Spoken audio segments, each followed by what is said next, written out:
responsabilidad o incredulidad. La responsabilidad es considerada un valor importantísimo para Dios. A través de ella, manifestamos nuestras decisiones de manera consciente y voluntaria. Es una virtud que suele ser considerada como uno de los principios cristianos más significativos que debe estar presente en todos los ámbitos, en el familiar, laboral y por supuesto, en el espiritual. Sin embargo, la responsabilidad suele ser desvirtuada. En perspectiva, muchas visiones de Dios quedan inconclusas por actuar responsablemente. El embate de la necesidad, el aprovechar las oportunidades y la validación social suelen ser elementos detractores de la visión de Dios. El dilema de las necesidades. El error de Elimelec. Una necesidad es una carencia o escasez de algo que se considera imprescindible. El problema con esto es que muchas veces lo imprescindible pretende colocarse en lo primero, olvidando así que lo único que debe ocupar ese lugar es Dios. El libro de Ruth registra cómo Elimelec tomó la decisión de emigrar a Moab junto con su familia debido a una hambruna en Belén.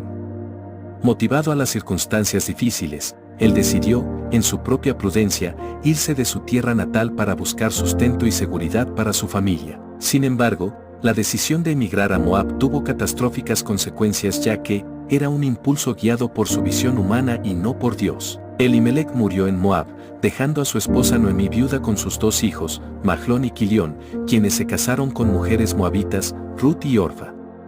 Posteriormente, esos dos hijos también murieron en Moab, dejando a Noemí y a sus nueras en una situación precaria. Además, al casarse con mujeres moabitas, los hijos de Elimelec incumplieron la ley de Dios que prohibía el matrimonio con gente de naciones paganas. Aunque Elimelec tenía el deseo de actuar responsablemente, lo hizo desde su propia opinión sin consultar a Dios. Cuando pasamos situaciones difíciles, debemos recordar que escrito está: no solo de pan vive el hombre, sino de toda palabra que sale de la boca de Dios. Mateo 4:3. Experimentar el propósito de Dios implica adaptarse y encontrar contentamiento en cualquier circunstancia que enfrentemos, ya sea en situaciones de abundancia o de escasez.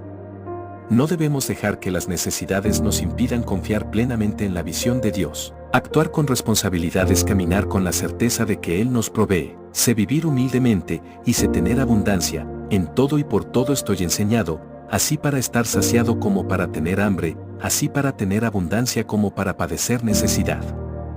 Filipenses 4:12. Pirámide de Maslow. Realización, estima, sociales, seguridad, fisiológicas. Necesidades básicas son las que garantizan la supervivencia y el bienestar físico. Necesidades de seguridad y protección son las que buscan sentirse seguro y protegido en el entorno. Necesidades sociales o de afiliación son las que se relacionan con el afecto y la pertenencia a un grupo. Necesidades de estima o de reconocimiento son las que se basan en la valoración de uno mismo y de los demás. Necesidades de autorrealización o de desarrollo del ser son las que se enfocan en el desarrollo del potencial propio y el sentido de la vida. Pirámide de Dios. Visón, fe, confianza, propósito, comunión espiritual. Desde una perspectiva de fe, podemos relacionar la teoría de Maslow con la visión de Dios para fortalecer su argumento. Comunión espiritual. Desde la fe comprendemos que la supervivencia y el bienestar físico no está ligado solo a lo carnal, pues, está escrito: no solo de pan vive el hombre, sino de toda palabra que sale de la boca de Dios. Mateo 4:3. La primera necesidad del hombre es la comunión con Dios. Propósito. La única manera que el hombre se sienta seguro y protegido en su entorno es comprendiendo que su existencia tiene sentido y razón de ser. Jehová cumplirá su propósito en mí. Salmo 138:80. Pirámide de Dios. Visión. Proverbios 29 horas y 18 minutos. Donde no hay visión, el pueblo se desenfrena. Fe. Hebreos 11:1 es, pues, la fe la certeza de lo que se espera, la convicción de lo que no se ve. Confianza. Proverbios 3:56. Confía en el Señor de todo corazón y no en tu propia inteligencia.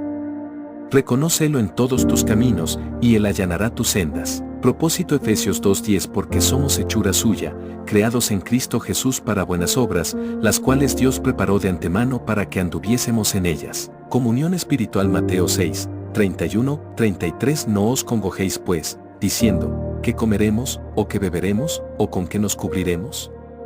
Porque los gentiles buscan todas estas cosas, que vuestro Padre Celestial sabe que de todas estas cosas habéis menester. Mas buscad primeramente el reino de Dios y su justicia, y todas estas cosas os serán añadidas. Confianza, el afecto y la pertenencia a un grupo es algo efímero ya que los hombres fallan y nos decepcionan. Salmo 138, 8, mejor es confiar en Jehová que confiar en el hombre. Sin fe es imposible agradar a Dios, porque es necesario que el que se acerca a Dios crea que le hay, y que es galardonador de los que le buscan.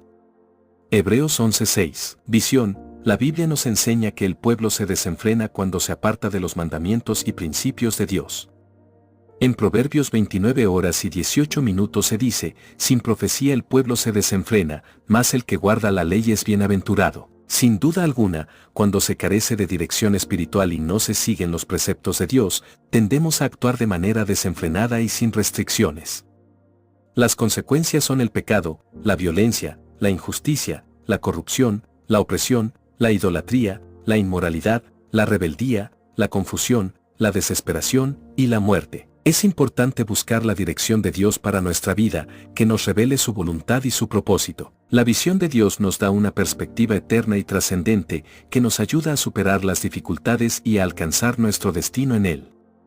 Es la única manera de vivir conforme a su corazón, siendo esta la verdadera fuente de la felicidad y la realización. Aprovechar las oportunidades. El error de Giezi. Los anhelos personales son un deseo intenso o vehemente de algo. Sin darnos cuenta, estos deseos personales suelen disfrazarse de la voluntad de Dios y convertirse en demandas exigidas como por derecho canónico. No está mal desear cosas, pues Dios lo diseñó así. El problema está cuando esto se convierte en una barrera para vivir según la visión de Dios. La Biblia relata la historia de Giezi en el libro de 2 Reyes capítulo 5. Giezi era el sirviente del profeta Eliseo. En esta historia, Naamán, un comandante del ejército sirio, tenía lepra y buscó a Eliseo para que lo sanara. Después de que Naamán fue sanado y se fue, Giezi corrió tras él para recibir un regalo que Eliseo, el hombre de la visión, no quiso recibir para guardar íntegro el testimonio de Dios. Cuando Giezi regresó a la presencia de Eliseo, el profeta le preguntó dónde había estado y le confrontó con lo que había hecho siendo Giezi castigado con lepra. El deseo egoísta Giezi por obtener riquezas y posesiones lo alejó de la visión de Dios, al punto de actuar de manera desobediente y deshonesta. La validación social. El error de Aarón. Es increíble la influencia que puede tener la opinión de los demás en nosotros. En el libro de Éxodo, capítulo 32 encontramos un ejemplo de cómo el pueblo al notar que Moisés tardaba en descender del monte, se acercaron a Aarón y le dijeron, levántate, haznos dioses que vayan delante de nosotros, porque a Moisés, el varón que nos sacó de la tierra de Egipto, no sabemos qué le haya acontecido. Y Aarón les dijo, apartad los arcillos de oro que están en las orejas de vuestras mujeres, de vuestros hijos y de vuestras hijas, y traédmelos, e hizo de ello un becerro de fundición. Entonces dijeron, Israel, estos son tus dioses, que te sacaron de la tierra de Egipto. Aarón cedió a la presión del pueblo y permitió que hicieran el becerro de oro porque temía la ira del pueblo y pensaba que era una forma de mantener la paz. ¿Qué aprovechará el hombre, si ganare todo el mundo, y perdiere su alma?